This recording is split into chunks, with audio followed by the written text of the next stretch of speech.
Assalomu alaykum hammaga. Siz My Anime News kanalidasiz va bugungi videoda biz hammaga qiziq bo'lgan va hamma mangasini o'qigan Jodugarlar jangi animesidagi Gojo va Sukuna jangini to'liq tahlil qilamiz va o'z asrida kim kuchli ekanini bilib olamiz va video so'ngida faktlarga asoslanib aniq kim kuchli ekanini ham aytib o'taman. Tayyor bo'lsangiz, boshladik. Jang to'liq birga bir holatda Satoru Gojo va Ryoma Sukuna o'rtasida boshlanadi. Mangadan bu jang 221-bobdan 236-bobgacha davom etadi. Hammasi Gojo Satoru muhrdan ozod bo'lgach boshlanadi. Eslasanglar, ikkinchi sezonda bir guruhlanadilar. Mahito va Geto Gojoni muhrlashgandi va u muhrdan ozod bo'ladi. Shu paytda Sukuna allaqachon Megumi Fujigironing tanasini egallab olgan bo'ladi. Ya'ni Sukuna Itadorining tanasidan Megumi tanasiga o'tib oladi. Gojo jangida faqat Sukunani yengish uchun, balki Megumini qutqarish uchun ham kirishadi. Ya'ni Gojoning asosiy maqsadlaridan biri Sukunadan Megumini qutqarish ham bo'ladi. Jang birga bir holatda boshlanadi. Gojo va Sukuna birga bir jang qilishadi.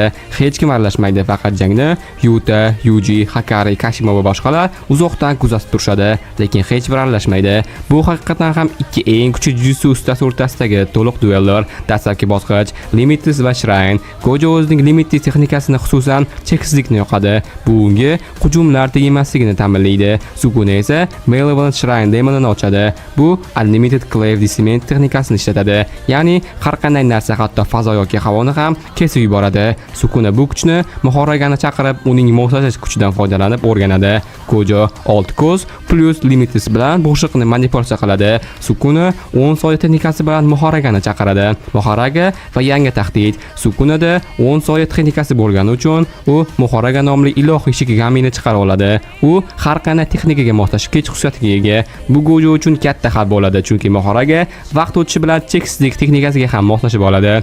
Keyin domenlar jangi boshlanadi. Gojo va Sukuna bir necha marta domenlarni ochadi.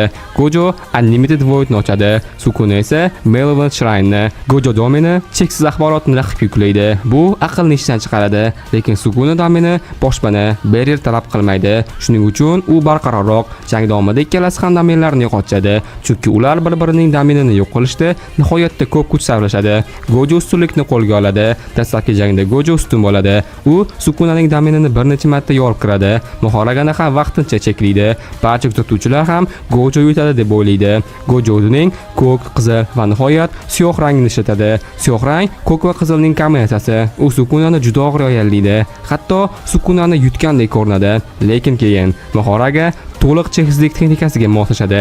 Endi Sukuna cheksizlikni aylanib o'tadigan zarba bera oladi. Shu bilan u Gojoni ikkiga bo'lib tashlaydi. Vertikal emas, kesma bilan Gojo sherning o'zida halok bo'ladi. Gojoning o'limi juda hissiyotli sahna. U o'zining do'stlari bilan ruhiy suhbatni ko'radi. Nanami, Geto va boshqalar bilan. U o'z hayoti bilan xotirjam xayrlashadi.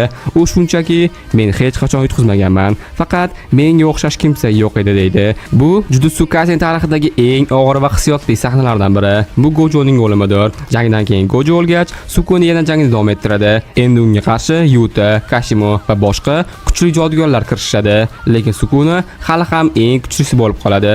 Gojo o'ldi va sirda savol tug'ilgani aniq. Gojo Sukunadan kuchsizmi va kim kuchli edi?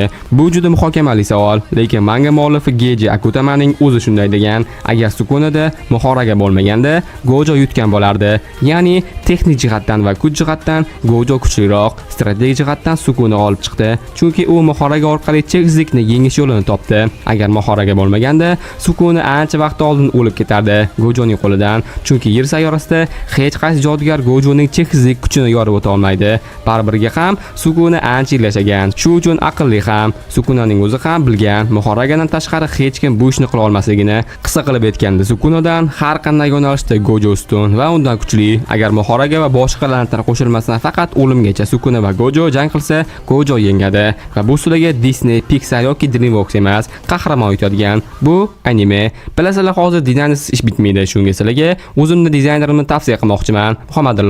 Muhammadullo uchunlar bir prevyular qiladilar va dizaynerlar nima qilsa hammasini qiladilar, professional darajada. Shu uchun dizaynerga she'rchisi bemalol yozaverasizlar va Telegram kanalimga ham obuna bo'lib qo'yinglar. Kanalga anime yangilari tashlanadi.